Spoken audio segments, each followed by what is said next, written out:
Hey guys welcome to my channel. আমি মহারাজারা। এখন আমরা কথা বলবো হচ্ছে দেবদা খাদানের পরে আবারও কমার্শিয়াল ছবি করতে চলেছে।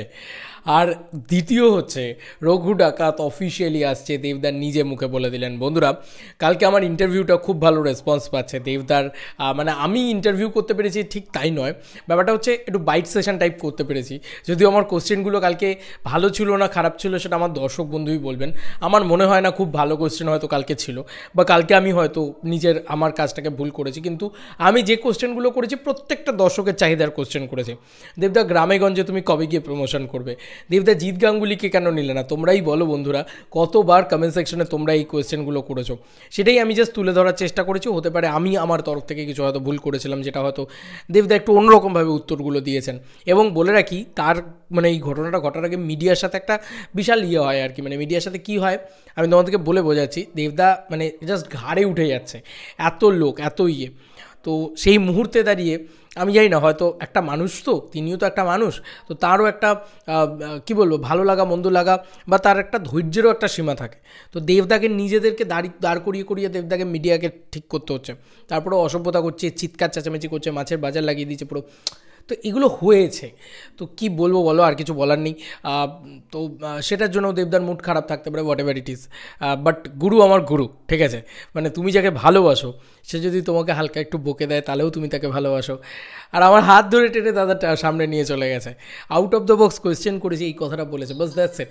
ভালো করেছে কি খারাপ করেছে সেটা দর্শক বলবে। তবে ওই যে বললাম, যাকে তুমি ভালোবাসো সে তোমাকে হালকা বকলেও তুমি তাকে ভালোবাসো, কাছে টেনে মানে জড়িয়ে ধরলেও তাকে তুমি ভালোবাসো। ভালোবাসা ওয়ান বিন্দু কমবে না, এটা একটা হয় কিন্তু। আর আমি যখন জানি ব্যাক অফ দ্য মাইন্ড কী হচ্ছে, মানে আমার আর পৌশালিদির কথা হচ্ছিলো এই বিষয়টাকে নিয়ে। যাই হোক, পৌশালিদি একটা কোশ্চেন জিজ্ঞেস করে সেই সময়। আমার মনে হলো এই পুরো বিষয়টাকে নিয়ে একটু ক্লিয়ার করা উচিত একটা ভিডিও করে, কারণ অনেকেই দেখলাম ভিডিও বানাচ্ছে। তো আমার মনে হলো যে এটাকে নিয়ে একটা বলা উচিত। হ্যাঁ, হচ্ছে পৌশালিদি একটা কোশ্চেন করে যে খাদানের পরে, খাদানের সাকসেসের পরে বা খাদানের পরে আরও কমার্শিয়াল ছবি করবে তুমি এরকম? দেখো, দেবদা এইটা চাইলেই বলতে পারতেন যে খাদান সাকসেসফুল হলেই আমি কিন্তু আরও 5টা এরকম ছবি করব না, এটা কিন্তু তিনি বলেননি। তিনি কি বললেন? তিনি বললেন ভালো গল্প আসা দরকার। আজকে খাদান বানাতে 4টে বছর লেগেছে। কেন লেগেছে? কারণ খাদান একটা ভালো গল্প, এই গল্পটা পাওয়া যাচ্ছিল না। দেবদা কিন্তু খুঁজে গিয়েছেন এতদিন ধরে। এইটা ভুল ধারণা যে দেবদা শুধুমাত্র ফ্যামিলি নিয়েই ব্যস্ত ছিল। না না না, দেবদা শুধু ফ্যামিলি নিয়ে ব্যস্ত ছিল না, দেবদা কমার্শিয়াল ছবি খুঁজছিল। দেবদা ভালো কমার্শিয়াল ছবি, ভালো গল্পের কমার্শিয়াল ছবি, যেটা নিয়ে আজকে এত প্রশংসা হচ্ছে। তুমি খাদান নিয়ে নেগেটিভিটি দেখতে পাবে না, তুমি খাদান নিয়ে প্রশংসা দেখতে পাবে, যে রুটেড গল্প রয়েছে, বাঙালি আনা রয়েছে, এই যে জিনিসপত্রগুলো, কোনো নেগেটিভিটি নেই, গানগুলো পজিটিভ হচ্ছে।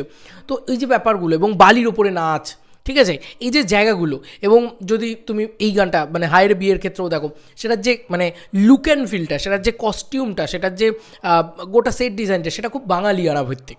তো এই বাঙালিয়ানাটা রয়েছে একটা কমার্শিয়াল ছবিতে, এটাই কিন্তু পাওয়া যাচ্ছিল না। দেবদা বলছে আমি রিমেক করে উঠেছি, আমি অস্বীকার করছি না, আমি রিমেক করে বড় স্টার হয়েছি, কিন্তু আমি সারা জীবন রিমেকটা করে যেতে চাই না।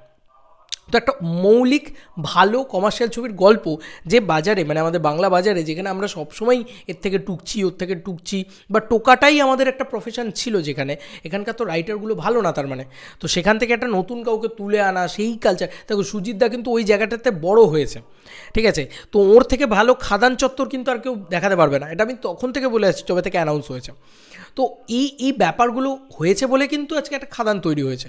তো খাদানের পরে দেবদা ইন ফিউচার যে ছবিটাই করুক না কেন, আমার মনে হয় দেবদা একটা কথাও বলেছেন ওই ইন্টারভিউর ভিতরেই, যে আমার না এখন থেকে 3 বছর আপকামিং নেক্সট 3 ইয়ার্সে কী করব সেটা মানে ভেবে রাখতে হয়। তো এটা দেবদাকে আহেড অফ টাইম থাকতেই হবে, কিছু করার নেই। তো এবং দেবদা, আমরা সবাই জানি দেবদা আমাদের আহেড অফ টাইম সুপারস্টার। যে সময় যেটা চলেছে সেই সময় দেবদা সেটা করেছে, এটা কিন্তু সত্যি কথা। আর একটা কথাও দেবদা কী সুন্দর বলেছে, যে আজকে প্রজাপতি চলছে 100 দিন চলছে। তোমরা যে ছবিগুলো বলছো 100 দিন চলছে, চলবে যতদিন আমি সেগুলো বানাবো। আমি তো আগেও বলেছি তোমাদেরকে, ব্যবসা দিচ্ছে ছবিগুলো। যাই হোক, কোনো রিগ্রেট নেই দেবদার। এবার বিষয় হচ্ছে, আমার মনে হয় যে খাদানের পরেই আরেকটা খাদানের মতন ছবি দুম করে চলে আসবে না। তাই খাদান এমন একটা সিনেমা যেটাকে তোমাদেরকে এনজয় করতে হবে, সেলিব্রেট করতে হবে এবং ফাটিয়ে দিতে হবে। কারণ খাদানের মতন ছবি কিন্তু বারবার আসবে না। বলো না, সারা বছরে দুর্গাপুজো তো একবারই আসে, তাই না? তো সেলিব্রেশন কিন্তু মানে মাল্টিপল টাইমস আসে না, ওরকম রোজ রোজ সেলিব্রেশন হয় না, রোজ দুর্গাপুজোর ছুটি আমরা কাটাই না, রোজ আনন্দ আমরা করি না, সম্ভব না, আমাদেরও কাজকর্ম রয়েছে। তো এটাই হচ্ছে ব্যাপার। খাদান কিন্তু ওই রিলিফটা, ওই সেলিব্রেশনটা, যেটা হয়তো 4-5 বছরে একবার আসবে। কারণ একটা ভালো গল্প না পেলে দেবদা হয়তো আর একটা এরকম ধরনের ছবি করবে না। হ্যাঁ, একটা ভালো গল্প খুব ইম্পর্ট্যান্ট, তো হয়তো মেবি দেবদা একটা ভালো গল্পের জন্য অপেক্ষা করবে। তো খাদানের মতন কমার্শিয়াল ছবি, এত বড় মাউন্টেনের কমার্শিয়াল ছবি আর ইতিমধ্যে দাঁড়িয়ে কেউ ট্রাই করেনি। দেবদা কিন্তু কমার্শিয়াল ছবি করেছে ঠিকই, কিন্তু একেবারে সেই 3 কোটি টাকায় নিপটে দিয়েছে বা 2.5 কোটি টাকা একটা কমার্শিয়াল ছবি করে দিয়েছে, এমনটা কিন্তু করেনি। দেবদা কমার্শিয়াল ছবিও করেছে, সেটারও কিন্তু একদম এই স্কেলে খেলেছে আর কি বলা যেতে পারে। 6 কোটি টাকা বাজেট একটা ছবি, যাই হোক একটা বড় বাজেটের ছবি। নিসপাল সিং রানে কী বললো যে এখনও প্রডিউসার, দেবদা কালকে বলেছে যে এখনও প্রডিউসার্স কোনো জানতে চায়নি, মানে রানেদা এখনও অবধি কোনো হিসেব চাইনি দেবদার থেকে, জলের মতন টাকা বেরিয়েছে সিনেমাটা। তো ওই জিনিসটা হয়েছে, ঠিক আছে। তো রানেদার সাপোর্টটাও আছে খাদানের সাথে। যাই হোক, এবার সবথেকে বড় কথা রঘু ডাকাত নিয়ে। রঘু ডাকাত নিয়ে অনেকের অনেক রকম কথা, বাজেটের জন্য হবে না, হচ্ছে না, ইত্যাদি ইত্যাদি। এইটা নিয়ে একটা বিশাল বড় জল্পনা কল্পনা তৈরি হয়েছিল।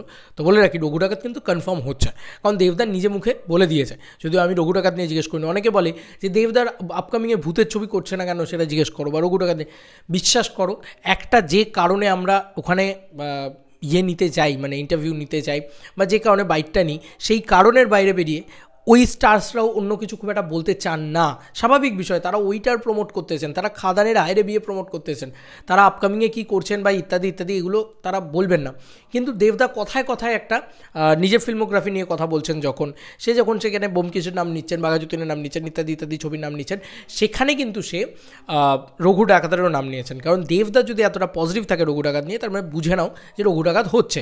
এবং রঘু ডাকাত নিয়ে গ্রিন সিগন্যাল না থাকলে অন মিডিয়া রঘু ডাকাতের কথা কিন্তু দেবদা বলতেন না।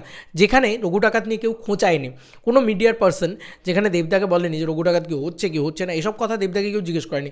তাও দেবদা যখন নিজে থেকে ওই কথাটা বলেছে, তখন জেনে রাখো রঘু ডাকাত হচ্ছে। তো এই ছিল এখনকার মতো ভিডিও। এই লেটেস্ট দুটো বিষয় নিয়ে আলোচনা করার ছিল এবং কিছু বিষয় আর কি শেয়ার করার ছিল। অনেকে লিখছে যে ভুলভাল প্রশ্ন করো, কেন প্রশ্ন করো, নিজেকে হাসির পাত্র বানাও। ভাই আমি হাসির পাত্র, আমি শিওর, আমি এটা মাথা পেতে নিচ্ছি। কিন্তু ভাই আমি চাই না ভুলভাল প্রশ্ন, ঠিকঠাক প্রশ্ন, সেটা তোমরাই বিচার করো। আমি আমার মতন করে ডিফারেন্ট কিছু করার চেষ্টা করেছি। একই প্রশ্ন বাকিরা যেটা জিজ্ঞেস করছে সেটাই আমি জিজ্ঞেস করার চেষ্টা করিনি। তো সেখানে আমি একটু ডিফারেন্ট থাকার চেষ্টা করেছি। ভালো কি মন্দ সেটা তোমরা বলবে। তো এই ছিল এখনকার মতো ভিডিও। চলো বন্ধুরা, নতুন কোনো ভিডিওতে দেখা হবে।